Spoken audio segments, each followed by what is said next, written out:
Hi all, welcome to Xylem Teaching Exams. ഇത് നമ്മൾ നോക്കാൻ പോകുന്നത് KTET 3 ഫിസിക്കൽ സയൻസ് പരീക്ഷയിൽ ഏറ്റവും അവസാനമായിട്ട് നടന്ന പരീക്ഷയിലുള്ള കുറച്ച് ക്വസ്റ്റ്യൻസും അതിൻ്റെ ആൻസേഴ്സുമാണ്. തീർച്ചയായിട്ടും വരുന്ന KTET 3 ഫിസിക്കൽ സയൻസ് എക്സാമിന് പഠിക്കുന്ന ആൾക്കാർക്ക് 100% യൂസ്ഫുൾ ആയിരിക്കുന്ന ഒരു ക്ലാസ് ആയിരിക്കും. ഏതൊക്കെ ഏരിയാസിൽ നിന്നാണ് ക്വസ്റ്റ്യൻസ് വരുന്നത് നിങ്ങൾക്ക് മനസ്സിലാക്കാനും അതിൻ്റെ ലെവൽ മനസ്സിലാക്കാനും ഒക്കെ നിങ്ങൾക്ക് സാധിക്കും. അപ്പോൾ നമ്മൾ ആദ്യം തന്നെ ക്ലാസ്സിലേക്ക് കടക്കുന്നതിന് മുന്നേ നമ്മുടെ സൈലം ടീച്ചിങ് എക്സാംസിൽ KTET 3 ഫിസിക്കൽ സയൻസിൻ്റെ ഒരു ബാച്ച് ഓൾറെഡി നമ്മൾ സ്റ്റാർട്ട് ചെയ്ത് കഴിഞ്ഞു. നിങ്ങൾക്ക് ആ ബാച്ചിൻ്റെ ഭാഗമാകാവുന്നതാണ്.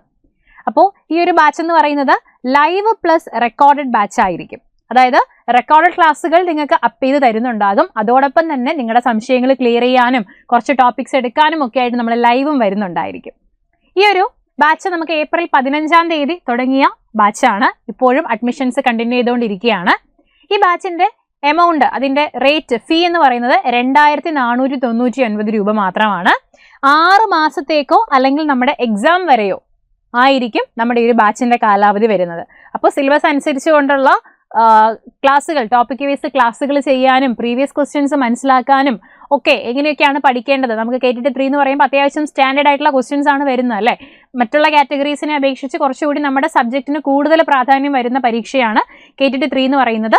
അപ്പോൾ സബ്ജക്റ്റ് കറക്റ്റായിട്ട് മനസ്സിലാക്കുക. ബാക്കിയുള്ള കാര്യങ്ങൾ നമ്മുടെ ജനറൽ പേപ്പർ ആണെങ്കിലും നമ്മുടെ ഇംഗ്ലീഷ് ആണെങ്കിലും ഒക്കെ നിങ്ങൾക്ക് പൂർണ്ണമായിട്ടുള്ള സിലബസ് അടിസ്ഥാനപ്പെടുത്തിയിട്ടായിരിക്കും നമ്മുടെ ക്ലാസ്സുകൾ മുന്നോട്ട് പോകുന്നത്. അപ്പോൾ തീർച്ചയായിട്ടും KTET 3 ഫിസിക്കൽ സയൻസിന് വേണ്ടിയിട്ട് പ്രിപ്പയർ ചെയ്യുന്ന എല്ലാവരും ഈ കോഴ്സിൻ്റെ ഭാഗമാവുക. അടുത്ത KTET 3 എക്സാം നമുക്ക് ക്രാക്ക് ചെയ്യാനായിട്ട് സാധിക്കണം. ഓക്കെ, ശരി. അപ്പോൾ നമുക്ക് എന്ത് ചെയ്യാം, ക്വസ്റ്റ്യൻസിലേക്ക് കടക്കാം അല്ലേ. ക്വസ്റ്റ്യൻസിലേക്ക് നമുക്ക് കടക്കാം. ഓക്കെ, ഒന്നാമത്തെ ചോദ്യം ഏറ്റവും ലേറ്റസ്റ്റ് ആയിട്ട് നടന്ന KTET 3 ക്വസ്റ്റ്യൻസ് ആണ് കേട്ടോ. ക്വസ്റ്റ്യൻസ്, ഒന്നാമത്തെ ചോദ്യം, heat capacity of A body is. എന്താണ് ഹീറ്റ് കപ്പാസിറ്റി? ഓപ്ഷൻസ് നോക്കൂ.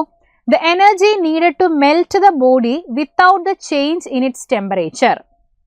Option B, the energy needed to rise the temperature of the body by 1 degree Celsius. അടുത്തത്, the increase in the volume of the body when its temperature increases by 1 degree Celsius.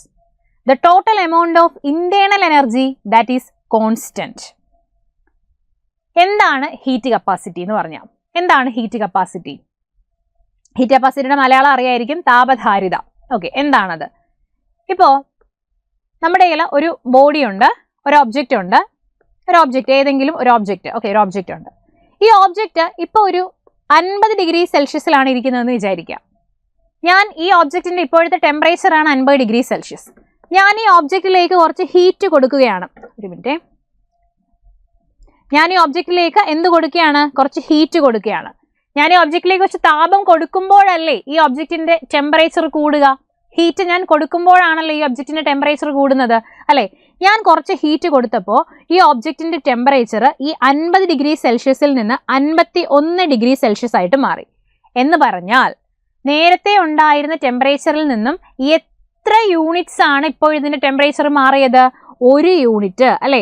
1 unit 50 degree സെൽഷ്യസിൽ നിന്ന് 51 degree Celsius ആയിട്ട് മാറി എന്ന് പറഞ്ഞാൽ 1 unit ആണ് temperature കൂടിയത് അല്ലേ.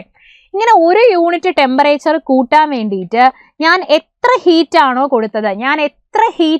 കൊടുത്തത്, ആ ഹീറ്റിന്റെ അളവിനെയാണ് നമ്മൾ എന്ത് വിളിക്കുന്നത്? ഹീറ്റ് കപ്പാസിറ്റി എന്ന് വിളിക്കുന്നത്. ഓക്കെ, അപ്പോൾ എന്താണ് heat capacity? The amount of heat needed to rise the temperature of a body by 1 unit. ആ 1 യൂണിറ്റ് എന്ന് പറയുന്നത് ഡിഗ്രി സെൽഷ്യസ് ആകാം, അല്ലെങ്കിൽ കെൽവിൻ ആകാം. ഇപ്പൊ 50 കെൽവിനിൽ ഉണ്ടായിരുന്ന ഒരു വസ്തുവിന്റെ ടെമ്പറേച്ചറിനെ 51 കെൽവിൻ ആക്കാനും നമ്മൾ ഈ സെയിം എമൗണ്ട് ഓഫ് എനർജി തന്നെ യൂസ് ചെയ്താൽ മതി, ഹീറ്റ് തന്നെ യൂസ് ചെയ്താൽ മതി.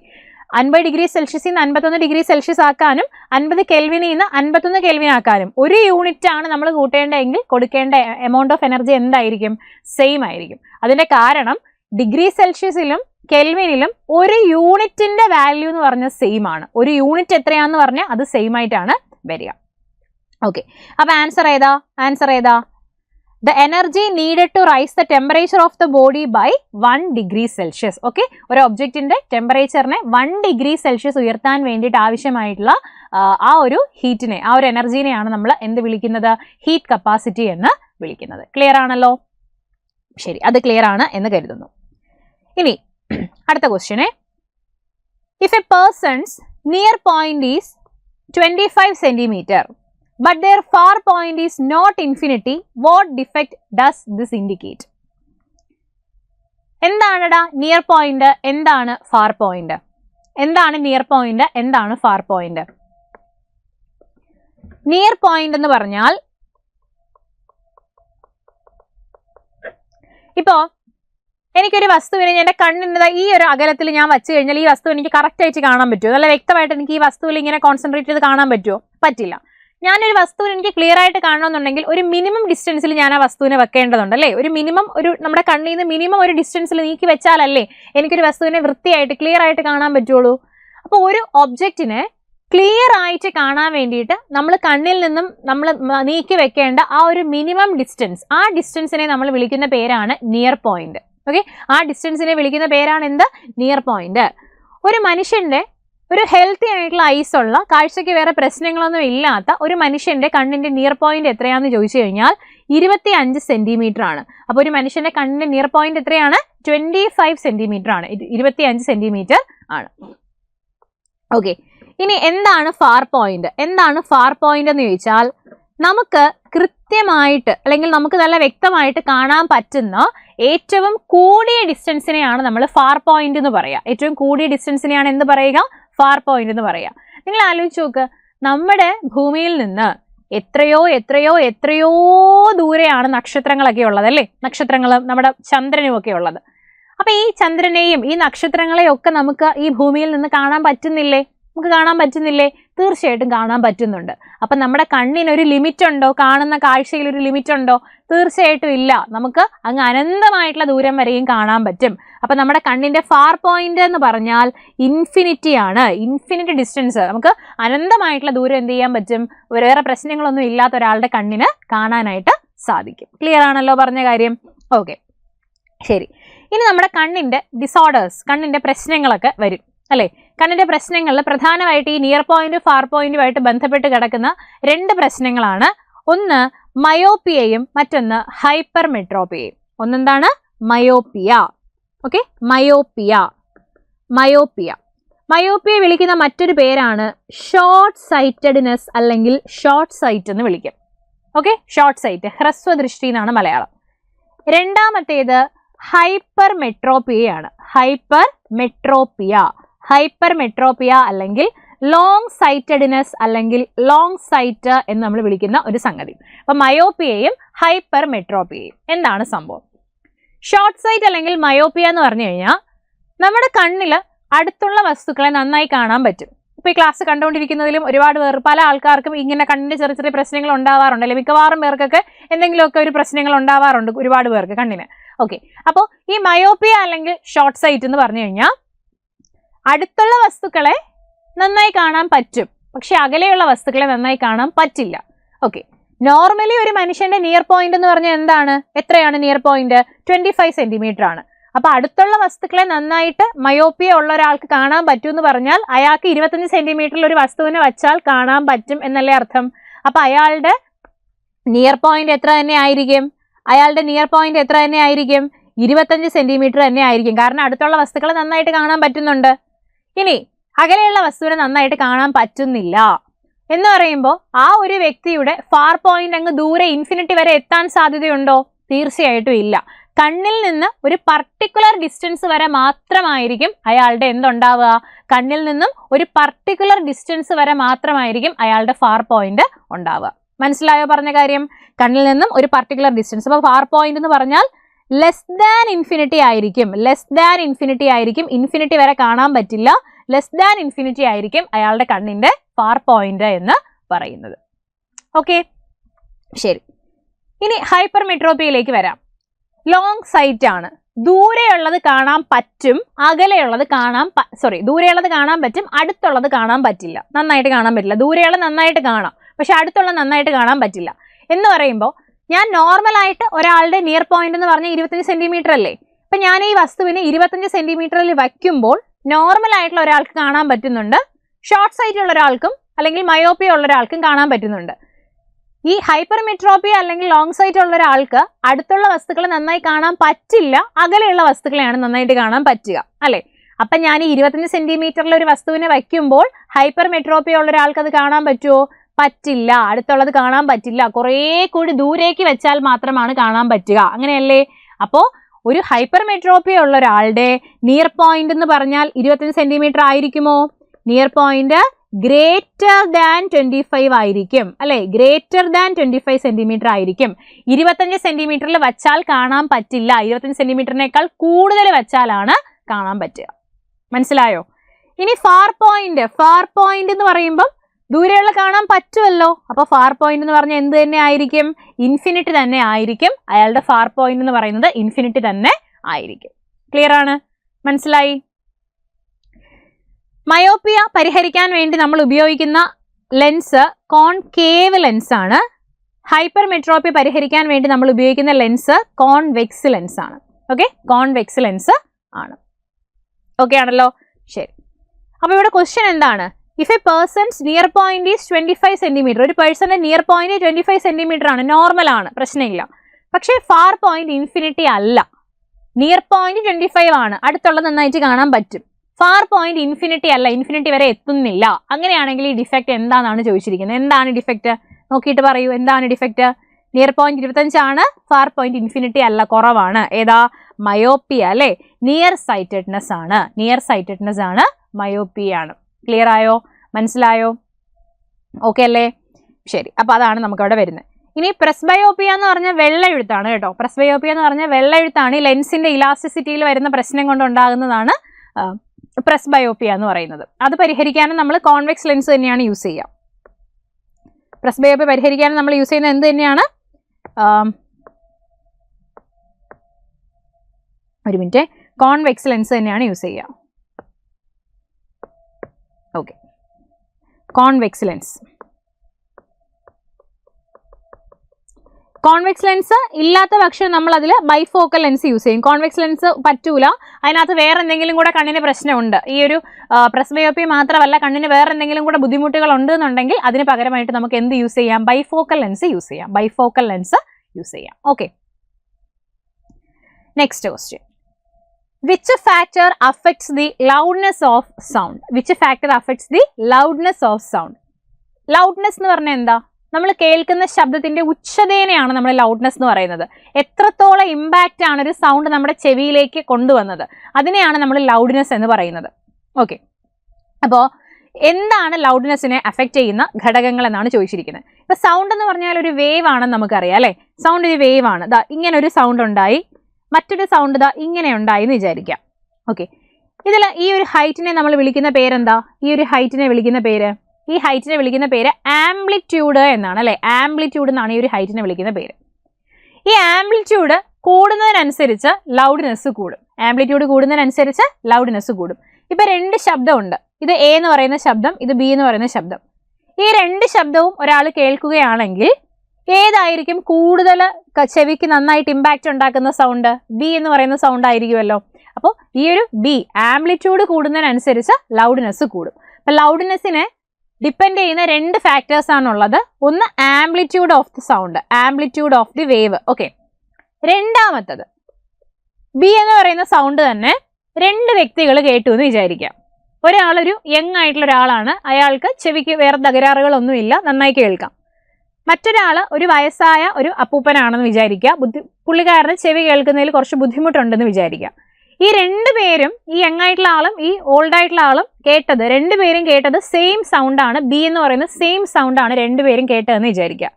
ഈ രണ്ടുപേരിലും ഈ സൗണ്ട് ഒരേ ഇമ്പാക്റ്റ് ആയിരിക്കും ഉണ്ടാക്കിയത്? ഒരിക്കലും അല്ലല്ലോ. ഈ യങ് ആയിട്ടുള്ള ആൾക്ക് നന്നായിട്ട് ആ സൗണ്ട് കുറച്ചുകൂടി ലൗഡായിട്ട് കേൾക്കാൻ പറ്റിയിട്ടുണ്ടായിരിക്കും. ആ വയസ്സായ ആൾക്ക് അത്രയും നന്നായിട്ട് കേൾക്കാൻ പറ്റിയിട്ടുണ്ടാവില്ല. അപ്പോൾ ചെവിയുടെ ഇയറിന്റെ എഫിഷ്യൻസിക്ക് അനുസരിച്ചും ഈ കേൾക്കുന്ന ലൗഡ്നെസ്സിൽ വ്യത്യാസം ഉണ്ടാകും. ചെവിയുടെ എഫിഷ്യൻസിക്ക് അനുസരിച്ചും കേൾക്കുന്ന സൗണ്ടിന്റെ ലൗഡ്നെസ്സിൽ എന്തുണ്ടാകും? വ്യത്യാസം ഉണ്ടാകും. മനസ്സിലായോ? അപ്പോൾ ലൗഡ്നെസ്സിനെ അഫക്ട് ചെയ്യുന്ന രണ്ട് ഘടകങ്ങൾ, ഒന്ന് ആംപ്ലിറ്റ്യൂഡ് ആണ്, മറ്റത് ചെവിയുടെ ഗ്രാഹ്യത അല്ലെങ്കിൽ ഇയറിന്റെ എഫിഷ്യൻസി ആണ്. അപ്പൊ ആൻസർ എന്താ ഇവിടുത്തത്? ആംപ്ലിറ്റ്യൂഡ് അല്ലെ? ആൻസർ എന്താണ്? ആംപ്ലിറ്റ്യൂഡ് ആണ് ആൻസർ ആയിട്ട് വരുന്നത്. ഓക്കെ, ആംപ്ലിറ്റ്യൂഡ് ആണ് ആൻസർ ആയിട്ട് വരുന്നത്. ക്ലിയർ ആണല്ലോ? അടുത്ത ചോദ്യം, what does sonar stands for? എന്താണ് സോണാറിന്റെ പൂർണ്ണരൂപം? Sound navigation and radar sound navigation and ranging, sound navigation and response, sound navigation and reflection. ഏതാണ് sonar? Sound navigation and ranging, sound navigation and ranging കേട്ടോ, sound navigation and ranging. Sonar എന്തിനാ use ചെയ്യുന്നത്? Depth of a sea, ഒരു ജലാശയം, കടലിന്റെ ആഴം മനസ്സിലാക്കാൻ, ഇനി അവിടെ എന്തെങ്കിലും മത്സ്യത്തിന്റെ കൂട്ടങ്ങളൊക്കെ ഉണ്ടെങ്കിൽ ആ മത്സ്യക്കൂട്ടങ്ങൾ കണ്ടുപിടിക്കാൻ, അല്ലെങ്കിൽ കടലിന്റെ അടിയിൽ ഒരു വസ്തു ഉണ്ടെങ്കിൽ എക്സാക്റ്റ് ആയിട്ടുള്ള ലൊക്കേഷൻ അതെവിടെയാണെന്ന് ലൊക്കേറ്റ് ചെയ്യാൻ വേണ്ടി, അതിന്റെ സ്പീഡ് അറിയാൻ വേണ്ടിയിട്ട്, ആ കടലിന്റെ അടിയിലുള്ള ഒരു വസ്തുവിന്റെ ഡയറക്ഷൻ അറിയാൻ വേണ്ടിയിട്ട് ഒക്കെ നമുക്ക് എന്ത് യൂസ് ചെയ്യാം? സോണാർ യൂസ് ചെയ്യാം. അപ്പോൾ അണ്ടർ വാട്ടറിലായിട്ടുള്ള സാധനങ്ങളുടെ ഡയറക്ഷൻ, സ്പീഡ്, ലൊക്കേഷൻ, പിന്നെന്താണ് ഡെപ്ത് ഓഫ് സീ, ഇതൊക്കെ മനസ്സിലാക്കാൻ വേണ്ടിയിട്ട് നമുക്ക് എന്ത് യൂസ് ചെയ്യാം? നമുക്ക് സോണാർ യൂസ് ചെയ്യാം. സോണാറിന്റെ പൂർണ്ണരൂപം സൗണ്ട് നാവിഗേഷൻ ആൻഡ് റേഞ്ചിങ് ആണ്.